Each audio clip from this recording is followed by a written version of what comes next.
right. Thank you, Janine. God is good. All the time. So I just got to say it like this, when she was singing, he's got the whole world in his hand. I just couldn't help but think about again. I hope that little song sticks in everybody's mind all week, because it's just one of those ones that just, uh, it's a catchy little tune, and you can add just like she was doing, whatever it is that we're facing, and just knowing that God, He's got whatever it is we're going through. God's got this. So we can find great peace with that. So today we got a few more. I'm just going to say at least one more message from the wheat harvest, okay? And I'm going to just start out by just reading a passage of scripture, and then I'll go and kind of explain how we got there, okay? So this is out of Hebrews chapter 13. In the New King James, it reads like this: Let your conduct be without covetousness. Be content with such things as you have, for he himself has said, I will never leave you nor forsake you. So we may boldly say, the Lord is my helper. I will not fear. What can man do to me? In the Message, that same passage reads like this: Don't be obsessed with getting more material things. Be relaxed with what you have, since God assured us, I'll never let you down, never walk off and leave you. We can boldly quote, God is there, ready to help. I'm fearless no matter what. Who or what can get to me? And I was reminded of that a couple of times. Actually, I'll admit it, probably about 10 days ago or so, I was really scratching my head, and it was like, are we ever going to get done harvesting wheat? I mean, the best laid plans of mice and men, and you've got this schedule and you've got this agenda, and you're thinking, okay, this is what we're going to do, this is how we're going to do it, it needs to happen this way. And you know how it is sometimes. Tell God, you want to make God laugh, tell him your plans. Well, I don't know if he was laughing at me or not. He may have got a couple of chuckles out of the deal. I'm not sure. But, you know, with breakdowns in the wheat field, so we started out with the trailers, flat tires, and no brakes. And I'm telling you, you just can't go there. You got to have air in the tires, and you got to have brakes. And then I'll just quickly jump forward to yesterday. I went to step on the brakes on the combine, and they'd been working fine. And those pedals went clear to the floor, just flat. There were no brakes on the combine. And so, lesson from the wheat field. Sometimes we need to put the brakes on. We got to have brakes. Okay, I'm just going to say it. Maybe some of us need to put the brakes on. Should I say, maybe some of us need to put the brakes on Facebook. Yep, I said it. Okay. But whatever it is, I don't want to pick on social media, because now I'm part of that and I use it, and I'll tell you there's some great things out there, but probably still there's some that need to put the brakes on. Maybe not here in this crowd, because we're posting good and great stuff, right? But maybe there's some other stuff in our life that maybe we've been kind of running astray with, and we need to put the brakes on.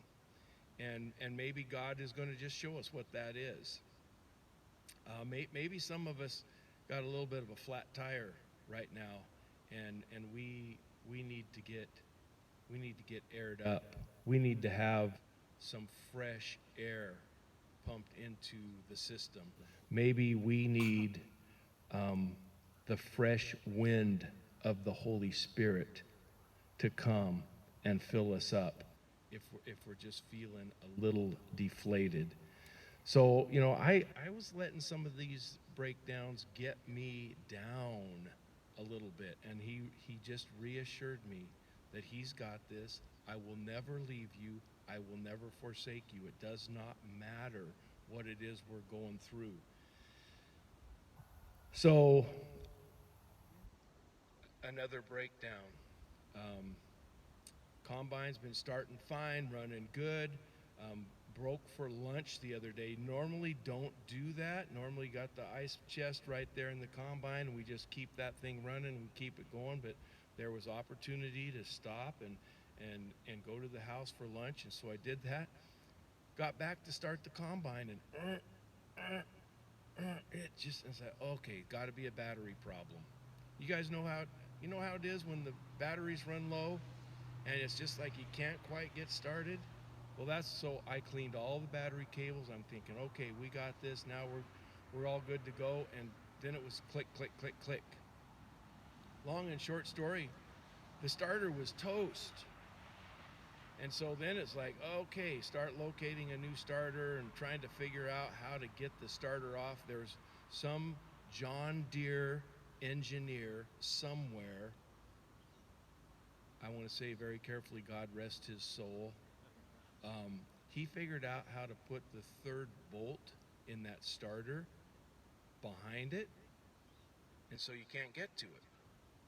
Well, you can, obviously, but guys like me, who I'm not that great of a mechanic, I mean, it took some real figuring out and a couple of special tools, which thank the Lord we had, but we finally got it off and got. Oh, and this is how good God is. We had the new rebuilt starter sitting on the shelf, so we were able to put that back on and get going again. So I just want to say it like this: without a starter, you can't get started. How can you go when the wheels won't roll? And so I'm just going to throw this out there. Now we're going to get real spiritual. Some of you may need a new starter. Maybe some of you have never started with your walk with Christ in a serious way. Maybe some of you have, but maybe it's time to do a restart, get a new starter. And I'll just tell you, it's just simple as saying, wow, God, I've stepped away from you for a little while, or maybe if it's the first time, maybe it's Jesus, I need you. I need you as my Lord and Savior. Come. We all need him.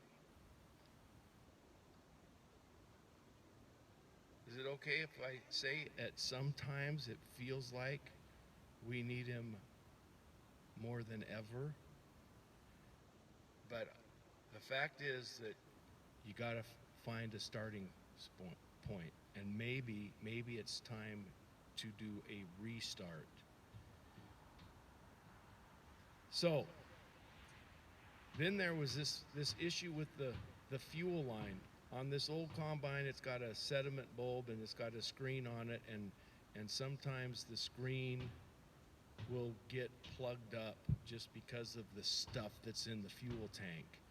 And then pretty soon that engine that has to run at top speed, 2,500 RPMs, it starts choking down and dogging down, and pretty soon it's still running, but it's not at 2,500, it's at 2,300 or 2,200 or 1,900, and it's just not doing the job of separating the wheat from the chaff. So I'm just gonna, isn't it just crazy how God can just take something as simple as a plugged fuel screen and I can preach about it.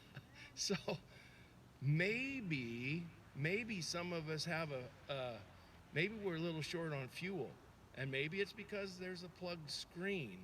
Maybe we're not getting everything exactly straight, exactly right in the truth department.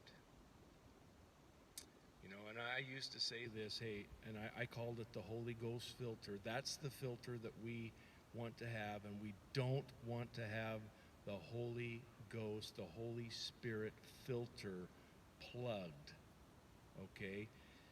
And we don't want to be in that spot where we are not receiving the truth and the whole truth, nothing but the truth. So help me God. We want to make sure we're getting the right stuff. So God said he would never leave us. He would never forsake us. That passage out of Hebrews, it's quoted in the Old Testament, in the book of Joshua. Joshua is getting ready in that first chapter. He's getting ready to cross over into the promised land. Actually, and if you want to go do a little homework, Deuteronomy, the end of Deuteronomy, I think it's maybe I didn't write that down, but I got it marked here. It's like 31.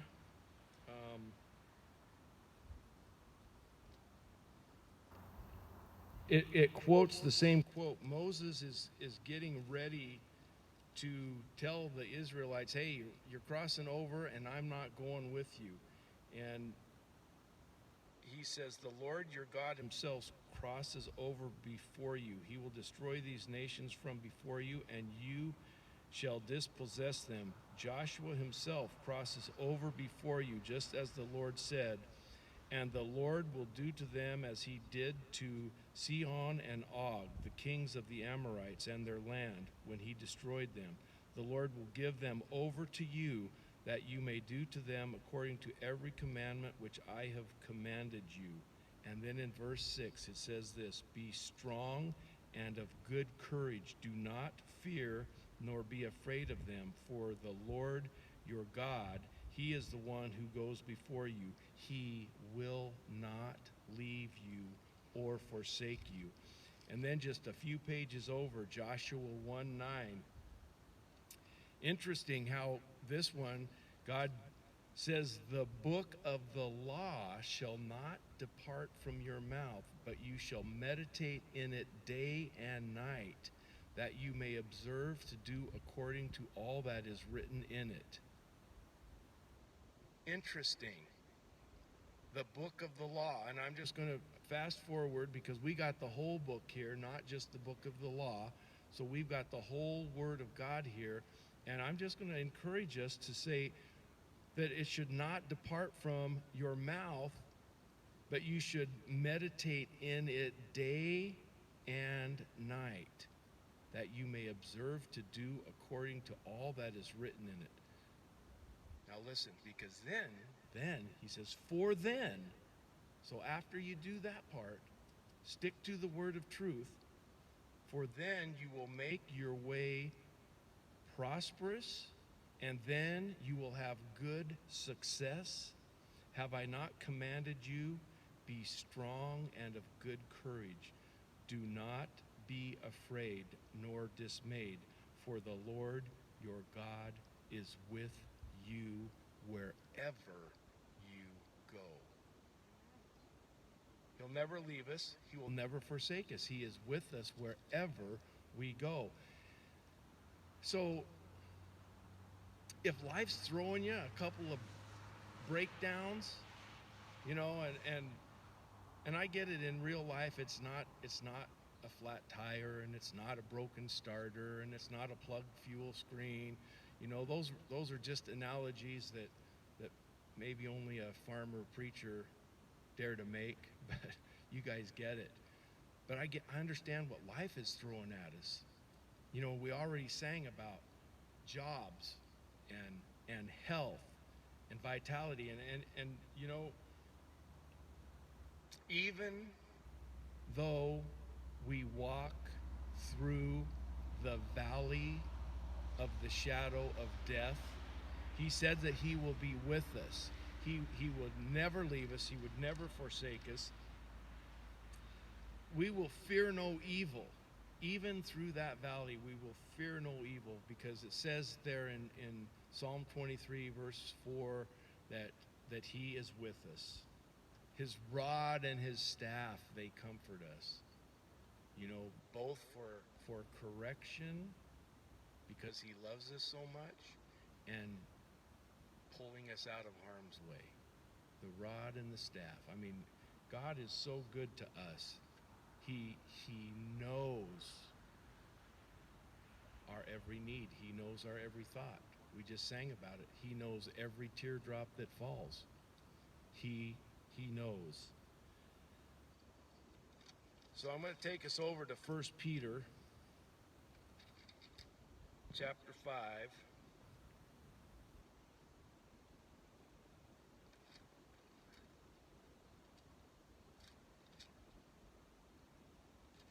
So here Peter is writing to the church, to the elders, to the leaders of the church. That's what he starts out writing into this 1 Peter chapter 5. And then we get down here, and he's pretty much then talking to everybody. And I'm going to start in verse 4. When the chief shepherd appears, you will receive the crown of glory that does not fade away. Likewise, you younger people, submit yourselves to your elders. And then, yes, all of you be submissive to one another and be clothed with humility. For God resists the proud, but gives grace to the humble. Therefore, humble yourselves under the mighty hand of God, that he may exalt you in due time, casting all your care upon him, for he cares for you. Be sober, be vigilant, because your adversary, the devil, walks about like a roaring lion, seeking who he may devour. Resist him, steadfast in the faith, knowing that the same sufferings are experienced by your brotherhood in the world.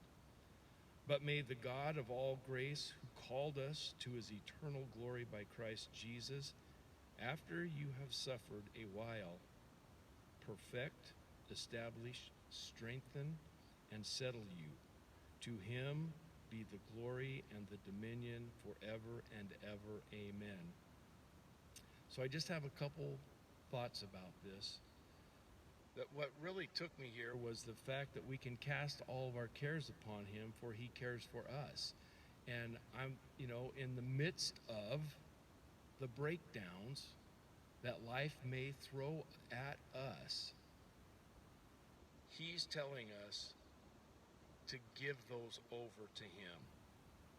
Give those cares and those concerns over to God. And sometimes we just might have to just stop and just open up our hands, palms up, and say, God, this is all yours. I can't take it anymore. Nor should we want to. And if we've got something really, really good that's going on in our life, same thing. Don't be hanging on to it too tightly. Open it up. Open up your hands. Let God have it all. Good, bad, ugly, doesn't matter. Give it over to him. He wants us to do that. And we need to be able to find great peace in knowing that we can cast all our cares. We can cast all of our breakdowns onto him because he cares for us. In the Message, that same passage reads like this. But all of you leaders and followers alike are to be down to earth with each other. For God has had it with the proud, but takes delight in just plain people. So be content with who you are. Don't put on airs. God's strong hand is on you. He'll promote you at the right time. Live carefree before God. He is most careful with you. Keep a cool head. Stay alert. The devil is poised to pounce and would like nothing better than to catch you napping. Keep your guard up. You're not the only ones plunged into these hard times. it's the same with Christians all over the world. So keep a firm grip on the faith. The suffering won't last forever. I'm going to stop right there for a minute because I almost said it when I read this other, after you have suffered a while, and here it says the suffering won't last forever. Guys, I wish I could just say, isn't it great walking with the Lord and we got nothing ever goes haywire, nothing ever breaks down. But I can't tell us. It's just not all warm and fuzzy, man. Stuff happens. I mean, the gravity is in place and it just has an effect on us at the very least. And we live in a fallen world, a lost and fallen world. So there's stuff that happens, but he's telling us it's only going to last for a little while. It won't be long before this generous God, who has great plans for us in Christ, eternal and glorious plans they are, will have you put together and on your feet for good. He gets the last word. Yes, he does. And so there was a couple words right there that are pretty important to us. God has plans for us in Christ, eternal and glorious plans they are. So I'm just going to tell you, that levels the playing field. That takes us back to, yea, though I go through, I walk through the valley of the shadow of death. I mean, it does not matter. It doesn't matter whether we're on that high mountain pinnacle, the best things are happening in life, it just couldn't get any better than this, or if we're feeling like, oh, man, this suffering and someone near and dear, or maybe even ourselves, we're faced with death. And I just got to tell you, as believers, that should not seem like suffering. I mean, honestly, and it may be, but the suffering is a short time. He's just told us here. And then the eternal glory. We get to spend eternity with God. And, well, that's just fine and dandy, Pastor. Now, what about right now? What about when I pull out of here and I have to go face the realities of my life? Well, that's part of eternity, man. We're here. We're right now. We're in it. And I'm telling you, God said that he would never leave us. He would never forsake us. He said to cast all of our cares upon him because he cares for us. So it's good. It's for the here and the now, as well as forever and ever and ever and ever and ever and ever. I mean, it's for eternity. So we have to just get that and get it up here and get it down here and be able to hang on to that and stand on that in the midst of all the breakdowns we may be having. We rely on and trust God, knowing that he is walking with us every step of the way.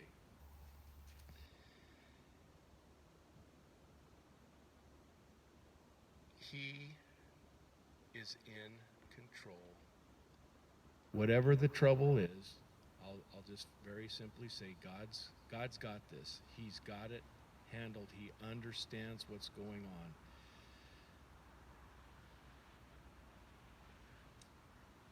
So the other part in that scripture where it said that the adversary, the devil, was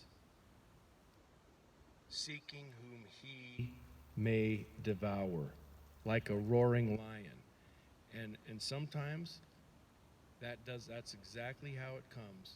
Right in your face, a roaring lion, just boom, ready to devour you. Just know this, the spiritual battle is absolutely happening around us.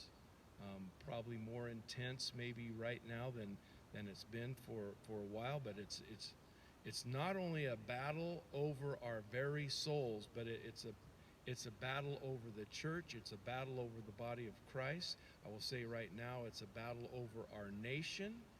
And we read here that it's a battle around the world. The brothers and sisters around the world are in the middle of this battle. So I don't want to say that misery loves company, but I want to say it like this. Guys, we are in this thing together, and we need to be lifting each other up. We need to be praying for one another and encouraging one another. So know this, that sometimes he comes like a roaring lion seeking who he can devour, and sometimes that frontal assault is almost easier to deal with. We can cry out to God, we can go to the scripture, but there's another way that the devil comes in, and he comes in very subtly. Very subtly. We don't even recognize it sometimes if we aren't on guard. And that slow, subtle erosion of truth in our life eventually catches up to us. I mean, when I was thinking about this, I had the vision of the Grand Canyon. And, that took a while. Probably when the flood waters receded and there was just things were happening down there. But you think about the amount of erosion that took place for that to be there. And I just will say that we need to be ever on guard for those subtle lies that will come in and erode the truth out of our lives, because those can be harder to catch sometimes. And it's happening all around us. We sang about God's got COVID in his hands. He knows everything that's going on about this whole thing. But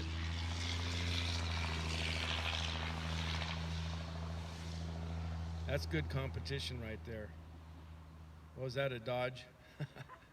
Anyway, there's been a lot of subtle erosions that have taken place in the last 5 or 6 months. And I just want to encourage us to keep our eyes focused on God Almighty. I've said this over and over. We need to get the 30,000 or the 50,000 foot perspective. Well, I say we need to get the perspective from the creator of the universe. He knows what's going on here. And I've said it over and over again as well, is that God's not there pacing the floors of his throne room, wringing his hands, going, oh no, COVID, how did I miss this? He's got this. So I just want to encourage us, let's keep our eyes on him, focused on him, the author and finisher of our faith. He knows us. He knows our every need. He cares for us, every concern that we might have. He understands. He knows. And greater is he who is in each one of us than he, the devil, who is in the world. So I'm just going to tell you, we just hang on to those truths. And I think I'm done. Okay, we'll do that. All right, let's pray. Father, we love you so much. We thank you, Lord, that all the breakdowns of life, you've got these. You got them handled, Lord. So, Father, I'm just going to say thank you that you care for us, that you love us, that you know every single thing that we have going on, and that we can cast all those cares and concerns upon you because you care for us and you love us. So, Lord, right now we turn over all of those things to you. We give them over to you right now, and we thank you, Lord, for the results, that you are already working out details. You're already working out details. We trust you, Lord, in whatever this is that we're personally going through. We just completely 100% trust you now in this. And it's in Jesus' name that we pray, and we all said, amen.